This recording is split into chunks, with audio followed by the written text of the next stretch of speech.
আমার বড় বৌমা হচ্ছে আমার বড় মেয়ে, আর তুমি হচ্ছ আমার ছোট মেয়ে। বুঝেছো ছোট বৌমা?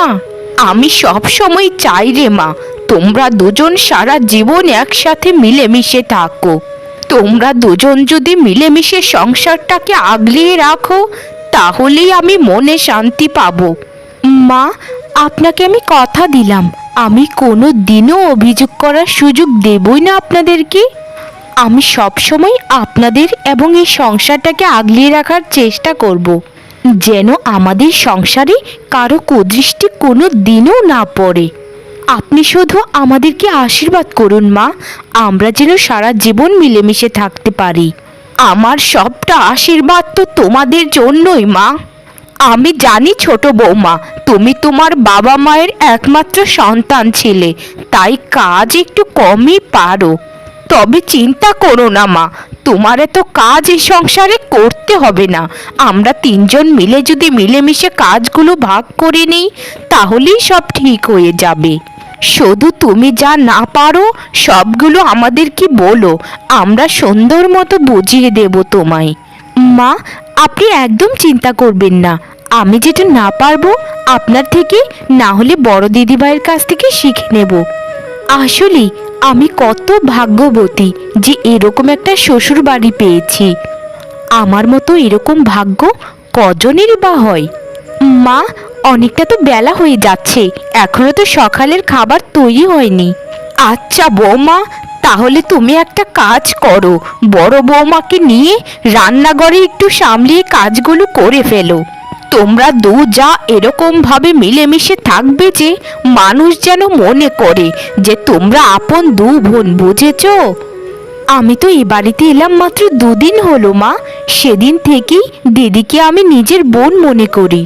এই তো আমার লক্ষ্মী মন্তর বৌমা, তোমার কথাগুলো শুনলে আমার খুব ভালো লাগে গো। যাও যাও মা, রান্নার কাজগুলো একটু সেরে ফেলো, আর যেটা না পারবে সেটা তোমার বড় দিদির কাছ থেকে শিখে নিও। ঠিক আছে মা, আমি তাহলে যাই কেমন? আপনি একটু বিশ্রাম নিন, তারপর খাবারটা হলেই আপনাকে ডাকবো কেমন? ঠিক আছে ছোট বৌমা। ও মা, বড় দিদি তুমি এখানে? আর আমি তোমাকে পুরো ঘরে তন্ন তন্ন করে খুঁজে বেড়াচ্ছি। দিদি ভাই, তোমার কি মন খারাপ? তুমি এখানে গাছতলায় বসে আছো যে? তোমার চোখ মুখটাও তো কেমন লাগছে, মনে হচ্ছে কোনো কিছু নিয়ে বেশ চিন্তিত আছো। উত্তর দিচ্ছ না কেন দিদি ভাই? কথা বলো আমার সাথে। আমার কিছু হয়নি, কি জন্য এসেছিস সেটা আগে বল আমায়। তোর জন্য কি গাছতলাতেও বসে থাকতে পারবো না? সব কিছুর উত্তর তোকে আবার দিতে হবে? বউ হয়ে এসেছিস এ বাড়িতে, বউয়ের মতো থাক। শাশুড়ি মাকে তো 2 দিনেই গিলে ফেলেছিস। আমার কাছে এসে আর আধিক্যতা দেখাতে হবে না তোকে, তুই তোর মতো থাকবি আর আমি আমার মতো। দিদি ভাই, তুমি এই কেমন তোর কথা বলছো? আমি আমার মতো আর তুমি তোমার মতো মানে? তুমি কি আমাকে এই বাড়ির বউ হিসেবে মেনে নাওনি দিদি ভাই? বলো আমায়। আমার কি দোষ দিদি ভাই? আমি কি করেছি তোমার সাথে? আমাকে উত্তর দাও। আচ্ছা, তুই আমায় একটা কথা বলতো, তুই নিজেকে কি ভাবিস? গায়ের রংটা একটু সাদা বলে কি ভাবিস নিজেকে? তোর ওই সুশ্রী চেহারা দিয়ে বাড়ির সবাইকে তো বশ করে নিয়েছিস, আমাকে বশ করতে যাস না, খুব খারাপ হয়ে যাবে। আমি তোর সাথে বাড়তি কোনো কথা বলতে চাচ্ছি না, যেটা বলতে এসেছিস আমায় সেটা বলে এখান থেকে বিদেয় হ। ইয়ে মানে দিদি ভাই, মা বলেছিলেন যে তুমি আর আমি মিলে রান্নাঘরটা একটু সামলাতে। এখনো রান্না হয়নি কিছু। তুই কি বাড়ির ছোট বউ নাকি এ বাড়ির ছোট মেয়ে? কিছুই কি শেখায়নি তোর বাবা মা? কতবার কতবার দেবর আর শাশুড়ি মাকে বুঝিয়েছিলাম যে সুন্দরী আর রূপ দেখে কখনো বিয়ে করিও না। আগে দেখো তোমরা মেয়ে রান্না বান্না পারে কিনা, ঘরদোর সামলাতে পারে কিনা, কিন্তু এখন বুঝতে পারবে তারা। আচ্ছা দিদি ভাই, তুমি একটা কথা বলো তো, আমার জায়গায় যদি তোমার ছোট বোন হতো, তাহলে কি তুমি এরকম কথা কোনোদিন বলতে পারতে? তুমি কোনো দিনও বলতে পারতে না দিদি। এসব আবেগপূর্ণ কথা বলে কোনো লাভ নেই। শোন, তুই রান্নাঘর সামলা, আমি একটু পুকুর পাড় থেকে জল নিয়ে আসি, ঘরে এক ফোঁটাও জল নেই। কি রে শ্যামলী, দেবরকে বিয়ে করিয়েছিস নতুন? তা তোর যা কি কোনো কাজ করে নাকি তোকে দিয়ে সব করায়? হা হা হা হা হা। আমি যতটুকু শুনলাম তোর যা নাকি খুব সুন্দরী, একদম রাজকন্যার মতো দেখতে। তা তোকে হিংসে করে নাকি তোর সাথে মিলেমিশে চলছে? আর কাজ, যে রূপ, এই রূপ নিয়ে কিছু কাজ করবে সে, এটা আমার বিশ্বাস হয় না। ওই ছোট বউকে এনে এ বাড়িতে কি লাভ হলো আমার? সব কাজ তো আমাকে একাই করতে হচ্ছে। সে শুধু বসে থাকে আর শাশুড়ির সাথে আলাপ করে। আমার এই পোড়া কপালে শান্তি বলতে কিছুই নেই, শুধু অশান্তি আর অশান্তি। আমি কতবার করে শাশুড়ি মাকে বলেছিলাম যে একটা গুণবতী মেয়ে দেখে বিয়ে করাও, যে বাড়ির সকল কাজকর্ম করতে পারে, কিন্তু তারা আমার কথা শুনলো কোথায়? আহারে, তোর ভাগ্যটা কত খারাপ। মানুষের যা আসে তো একটু কাজে সাহায্য করার জন্যই, যেন তার কাজের চাপটা একটু কমে যায়, কিন্তু তোর কাজের চাপ তো বেড়ে গেল রে। এভাবে বাঁচতে পারবি বলতো? আমি বলতে পারি না বাঁচতে পারবো কিনা, কিন্তু ওই মেয়েটাকে আমি সুন্দরভাবে বেঁচে থাকার কোনো অধিকারই কোনদিন দেব না। ওকে সবসময় এরকম অশান্তিতে রাখবো যে শুধু কান্না করবে। তোকে এখন বোধহয় এটাই করতে হবে, না হলে তোর ওই পোড়া কপালের সুখ কোনো দিনও আসবে না। তা নতুন বউকে পেয়ে তোর শাশুড়ি মার অবস্থা কি এখন? সেও কি তোর মতো রেগে আছে নাকি ভালোবাসে বউকে? আমার শাশুড়ি মা তার বউয়ের উপর রেগে থাকবে? হা হা হা হা। কেমন তোর কথা বললি এটা বলতো তুই? সে তো ছোট বউ বলতে একদম অন্ধ, ছোট বউকে ছাড়া কিছুই বোঝে না, কিন্তু এর শেষ আমি দেখে ছাড়বো খুব তাড়াতাড়ি। আরে ছোট বৌমা, তুমি রান্নাঘরে একা যে? বড় বৌমা কোথায় গেছে? তাকে তো দেখতে পাচ্ছি না। বড় বৌমাকে তো গতকাল থেকে বলছি যে তুমি কাজ একটু কম পারো, তাই তোমাকে সব কাজ দেখিয়ে দিতে, কিন্তু আমার কথা তো কোনো কিছুই শুনছে না বৌমা। মা, আপনি এত উদগ্রীব হবেন না। দিদিভাই বলেছে সে নাকি জল আনতে পুকুরে গিয়েছে। মা, আমি যতটা নিজে নিজে পারছি করার চেষ্টা করছি, আপনি কোনো চিন্তা করবেন না। আপনি শুধু আমাকে এটা বলুন যে ডাল কিভাবে রান্না করে। ডাল রান্না করাটা আমি একদম ভুলে গিয়েছি মা। তোমায় ডাল এখন রান্না করতে হবে না মা, তুমি যা পারো তাই রান্না করো। ডাল না হয় বিকেলে রান্না করব, কিন্তু বড় বৌমার জল আনতে এত দেরি হচ্ছে কেন? এটাই তো বুঝতে পারছি না। আর তুমি যেদিন থেকে এই বাড়িতে এসেছো সেদিন থেকেই বড় বৌমার যে কি হয়েছে, সব সময় আমার থেকে দূরে দূরে থাকে। মা, এটা আপনার মনের ভুল। আসলে দিদি ভাইয়ের শরীরটা বোধহয় ভালো না, তাই একটু আর কি মানুষের থেকে আড়ালে থাকে। আর আমি নতুন তো এই বাড়িতে, তাই আমার সাথে একটু খাপ খাওয়াতে দিদি ভাইয়ের একটু সময় লাগবে। আস্তে আস্তে সব ঠিক হয়ে যাবে মা, আপনি কোনো চিন্তা করবেন না।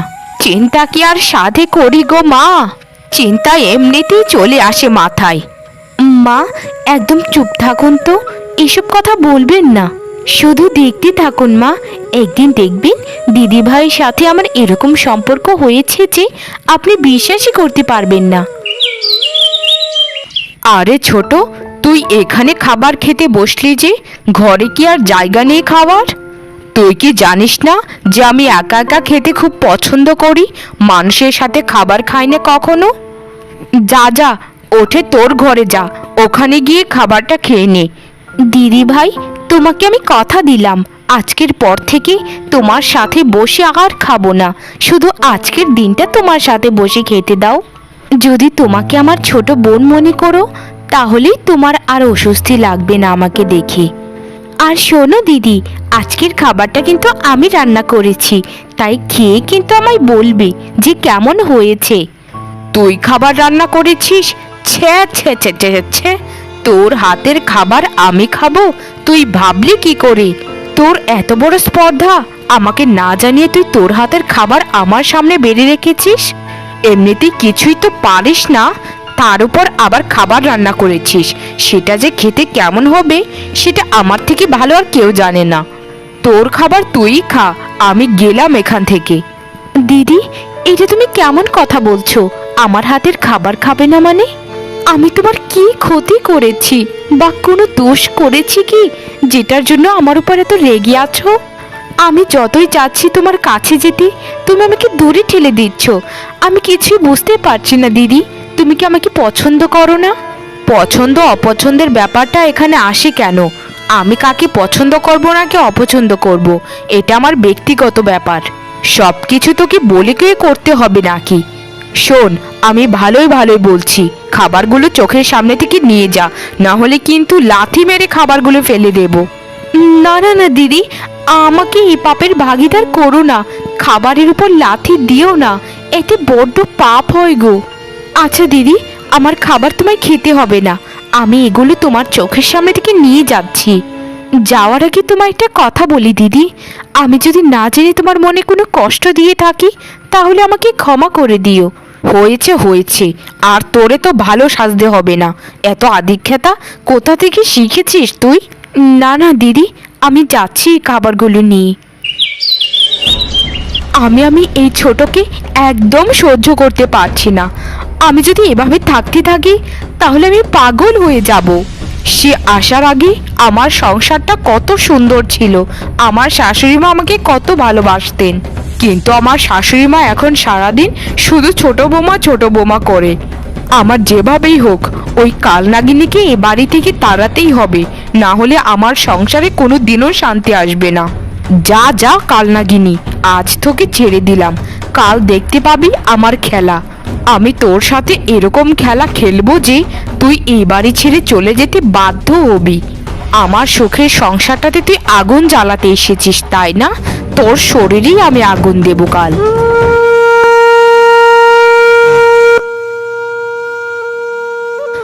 আমার আমার শরীরে এত যন্ত্রণা করছে যে আমি তো কিছুই বুঝতে পারছি না। গতকাল তো খুব ভালোভাবেই ঘুমালাম, সকাল সকাল কি হয়ে গেল আমার? সকালে উঠে দেখি আমার এই করুণ অবস্থা, শরীরে এত ব্যথা যে আমি তো উঠে দাঁড়াতেই পারছি না। দিদি গো, ও দিদি, তোমার গুটি বসন্ত হয়েছে। গতকালকেই তো তুমি ভালো ছিলে, রাতের মধ্যেই তোমার এই কি হয়ে গেল দিদি?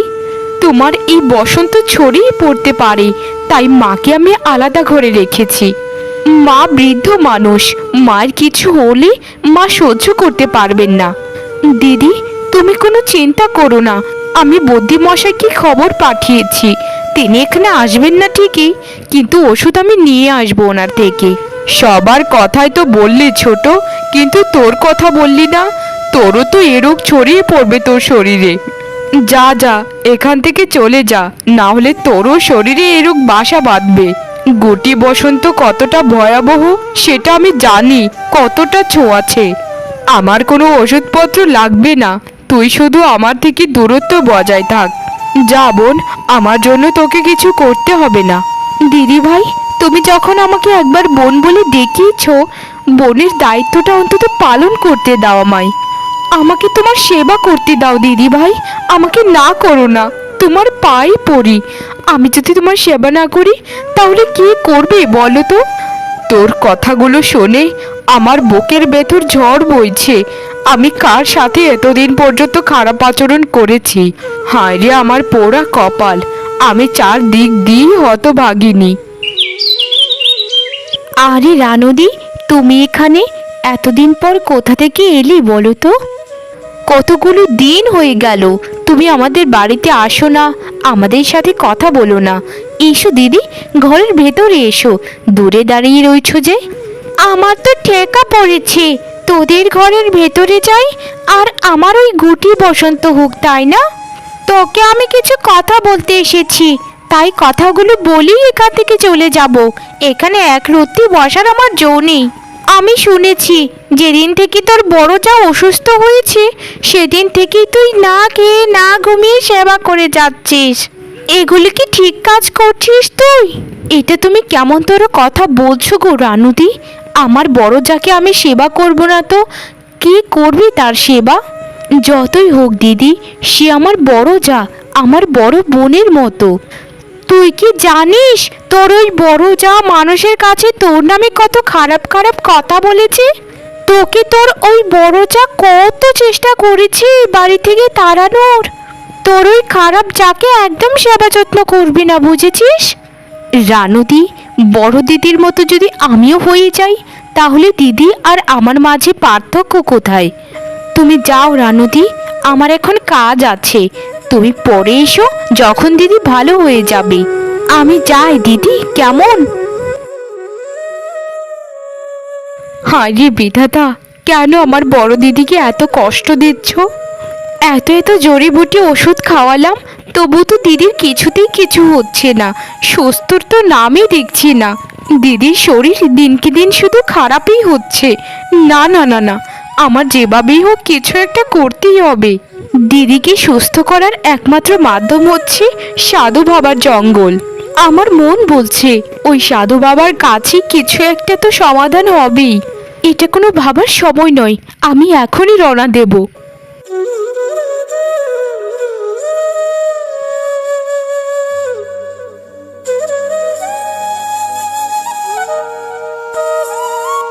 কে মা তুমি? এই গভীর জঙ্গলে কি করছো? তোমার চোখে জল কেন? তোমার কি সমস্যা আমাকে খুলে বলো। সাধু বাবা, কি বলবো আর দুঃখের কথা তোমায়। আমার বড় দিদি, মানে আমার বড় যা, গটি বসন্তে অসুস্থতায় খুব কাতরাচ্ছে। ডাক্তার বদ্যি দেখিয়ে কোনো লাভই হচ্ছে না। তাই তোমার কাছে এলাম বাবা, তুমি আমাকে ফিরিয়ে দিও না। আমি জানি বাবা, তোমার কাছে একটা না একটা সমাধান হবেই। তুমি আমাকে বলো বাবা, তোমার পায়ে পড়ি। আমি জানি মা, তুমি অনেক ভালো মানুষ। মা, তোমাকে আশীর্বাদ করলাম যে তুমি বাড়ি গিয়ে দেখতে পারবে তোমার বড় যা সুস্থ হয়ে গেছে। এখন বাড়িতে চলে যাও, পরিবার নিয়ে সুখে থেকো। সাধু বাবা, তোমাকে আমি কি বলেছি কৃতজ্ঞতা জানাবো তা আমার ভাষা নেই। তবে তোমার এই ঋণ আমি কোনো দিনই ভুলবো না। আমি যাই বাবা, তুমিও ভালো থেকো।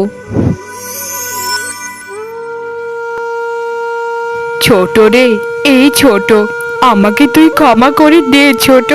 তোর সাথে আমি তোর আসার পর থেকে খুব খারাপ ব্যবহার করে চলেছি। আমি মানুষ চিনতে ভুল করেছি ছোট, আমাকে তুই ক্ষমা করে দে। তোকে এ বাড়ি থেকে তাড়ানোর জন্য কত পরিকল্পনাটা আমি করেছি। অবশেষে ভেবেছিলাম তোর গায়ে আমি আগুন দেব, কিন্তু এটা আমি ভুলে গিয়েছিলাম। রাখে উপরওয়ালা মারে কে। চোখের জল মুছে ফেলো দিদি, আমি তোমাকে কোন দিনই ক্ষমা করে দিয়েছি। মানুষ মাত্রই তো ভুল, তাই না দিদি? তা তুমি ভুল যখন করেছো, তুমি তো ক্ষমাও চেয়েছো, তাই তুমি সম্পূর্ণ নির্দোষ এখন। চলো না দিদি, আমরা সকল কিছু ভুলে সবাই মিলেমিশে বসবাস করি একসাথে। বড় বৌমা, ছোট বৌমা, তোমাদের এই দিনটা দেখার জন্যই বোধহয় আমি বেঁচে ছিলাম এতদিন। শুরু থেকেই তোমাদের দুজনকে বলছি যে আমার কোনো মেয়ে নেই। ছেলে দুটো শহরে থাকে, আর তোমরা দুজনই আমার মেয়ে। তোমরা দুজন ঘরে যাও বৌমা, আজ আমি তোমাদের দুজনকে মনের মতো রান্না করে খাওয়াবো। আজকে থেকে শুরু হবে আমাদের নতুন সংসার, আমার দুই মেয়েকে নিয়ে।